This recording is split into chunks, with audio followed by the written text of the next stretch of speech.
Good morning, everyone. I'm Anita Gibbs. I'm a local Irving apartment locator, and I want to welcome you to our breakout session on doing business with Mexico. First, some housekeeping chores. We have placed a form in your chair. If you would just fill that out before you leave and either hand it to me or leave it on your seat, this will help us evaluate and develop our programs for 2011 for the Breakfast of Champions.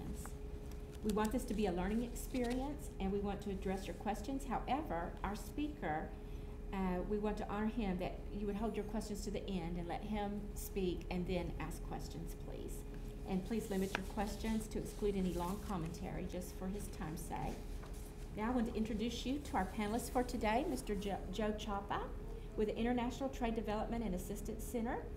He is a bicultural internationalist and Latin American specialist who has extensive private industry experience and skills in strategic planning and operations and marketing as well. As a global executive, Mr. Champa has focused his attention the last 12 years on U.S.-Mexico trade and development, and he currently serves as Executive Director of the International Trade Development and Assistance Center. That includes the managing of the center and facilitating the implementation of business information and assistance between companies in Irving and the international community. Please join me in welcoming Mr. Joe Chapa. Thank you. Thank you, Anita. Thank you very much. I'm going to do this very, very informally. Okay. And it's a little chat where I'm going to talk about Mexico, international business, and the Trade Center. And the first question I should ask is, how many of you have been to Mexico? Anita, have you been to Mexico? So everybody in here has been to Mexico. This is not the presentation I'm going to make, but I'm going to take one slide from this presentation, which I wanted to talk about. I'm going down here. And sustainable development.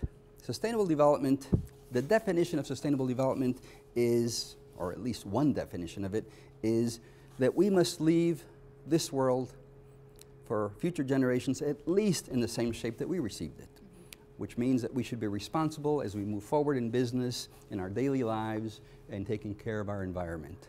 And one of the things that the U.S.-Mexico Chamber of Commerce has done through the years is focus on sustainable development, ecological, flora and fauna, habitat protection, etc. So about half of the projects and programs that the Chamber has done in Mexico have had to do with sustainable development. So I wanted to put this chart up and talk about the fact that Mexico is a beautiful country. And some people that have gone to Mexico have enjoyed the tourist type areas. I mean, there are beautiful places like Cancun and Los Cabos and Huatulco and Ixtapa, etc. There are also pre-colonial cultural kinds of scenes and things that can be enjoyed in Mexico. But Mexico is a mega diverse country. Mega diverse, fourth in the world in the sense that there are many species of different things. In fact, in birds, it is third in the world with over 1,000 species of birds, which is more than the US and Canada combined. And the reason for that, of course, is that Mexico, vertical geographic country, has the tropical zone, the neotropic, and different things. There are migratory birds that go down from the US and Canada, etc. So there are a lot of birds in Mexico, species of birds. Same thing with amphibians, fourth in the world, second in mammals, first in reptiles. There are more snakes. And sometimes in big groups I talk about the fact that I won't tell my wife that one. there are more species of snakes in Mexico than anywhere else in the world. And this excludes the politicians and lawyers, I tell people. And my wife doesn't like this because she's a lawyer. But when I mention this. But anyway, pretty country. Beautiful country. Just a couple of quick slides here as I go through. Some of these species are similar and akin to some of the species, of course, in Texas. Beautiful snake. I had one of these in my home, my garden. Coral snake. Very poisonous. Very poisonous. Rattlesnakes. Okay, so I just wanted to show a few of these slides. The Mexican wolf. But doing business in Mexico. I mentioned this selected considerations because obviously I can't talk about everything. So I picked a few things, and that's what I want to talk about. that will give an example of what it is to do business with Mexico. And what I am involved with personally, and a quick glimpse of this first, and I'll get into it a little bit later, but the Trade Center, the International Trade Development Assistance Center, was built with two partners, or put together by two partners, the Greater Irving Las Colinas Chamber and the U.S.-Mexico Chamber of Commerce. And the objective is to help local companies enhance their performance, availing of opportunities. And sometimes an opportunity may not be apparent. Someone may say, well, I do training. What can I do in Mexico? Or I sell X-ray machines or X-ray diagnoses or that kind of thing.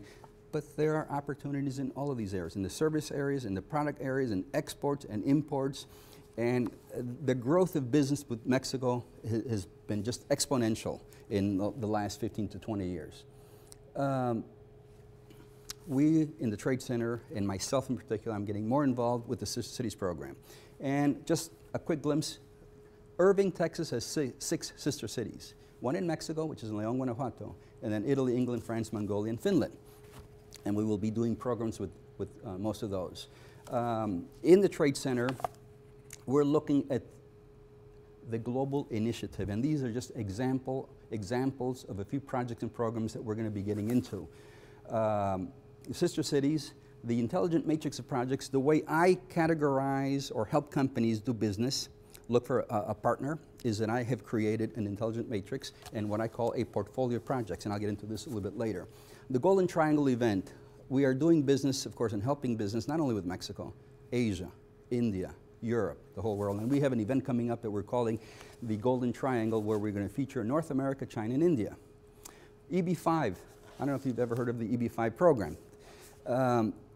These are the programs that the U.S. CIS, Citizenship and Immigration Service Department, has created to encourage foreign investors. An investor from Europe, China, Asia, Mexico, anywhere, can come to the U.S. and invest $1 million, and they will get an EB5 visa. And if that business is successful, that visa will convert to a permanent visa.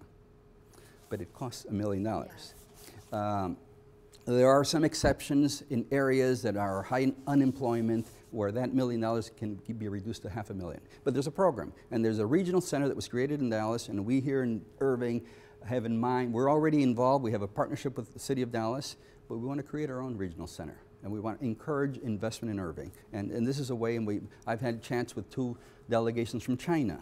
And of course, there's a lot of interest from Mexico as well in terms of the EB5 program. So we will be doing more things on the EB5 program. And then we have trade missions and conferences, events, activities that I do a lot of.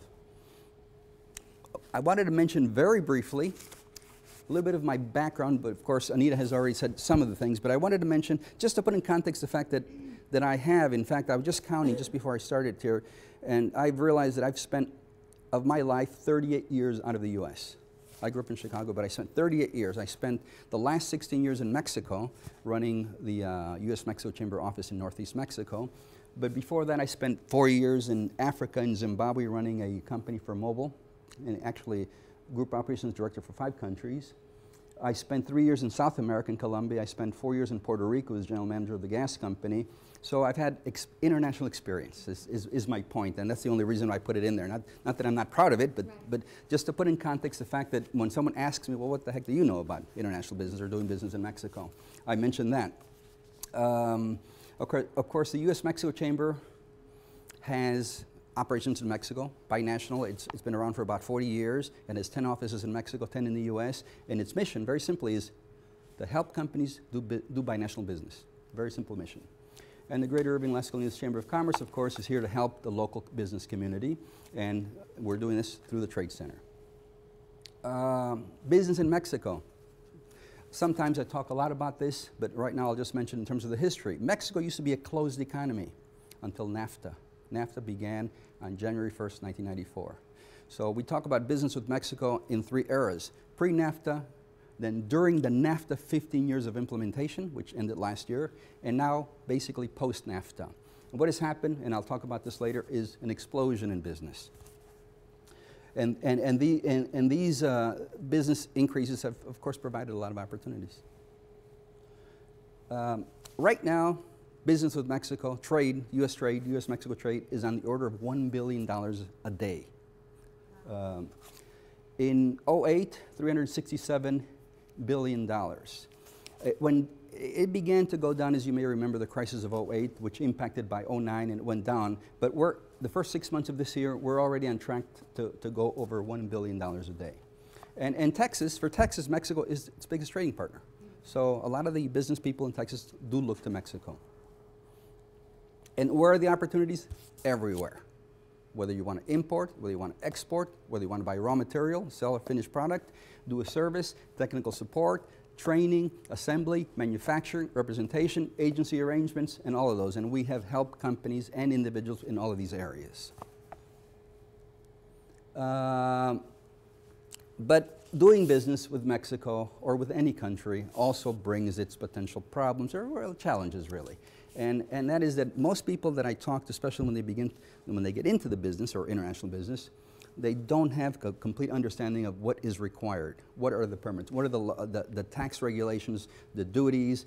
What are the delivery lead times? I mean, this is a big failing, especially in imports into the U.S. out of countries like Mexico, but not only Mexico, other less developed countries.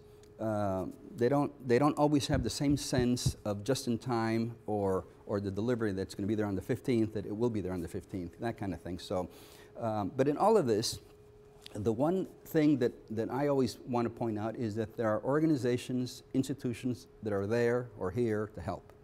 Basically the chambers. The Greater Irving, the U.S.-Mexico Chamber, and other organizations like these.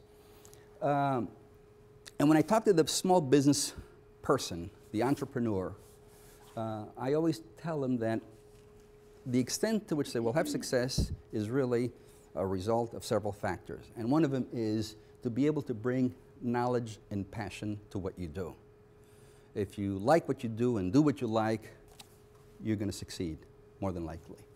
But it's also important to structure what you're doing. And the business plan is the map of where are you going to go, how are you going to get there. So I had a small chat with Ken Yancey, SCORE. When I first went to Mexico in 1994, my job was the director for Mexico of IESC, the International Executive Service Corps, which is the international SCORE. So it's interesting. Anyway, business plans are important. You need to know where you're going and have the metrics to be able to measure whether you're being successful in what you're doing. And here, and this part, if I went through it very quickly, the other charts, this one I'll go even more quickly because this is really the structure of the Trade Center. And it's important to understand that it exists, that there's a process, that there's a methodology, but it's not all that important to know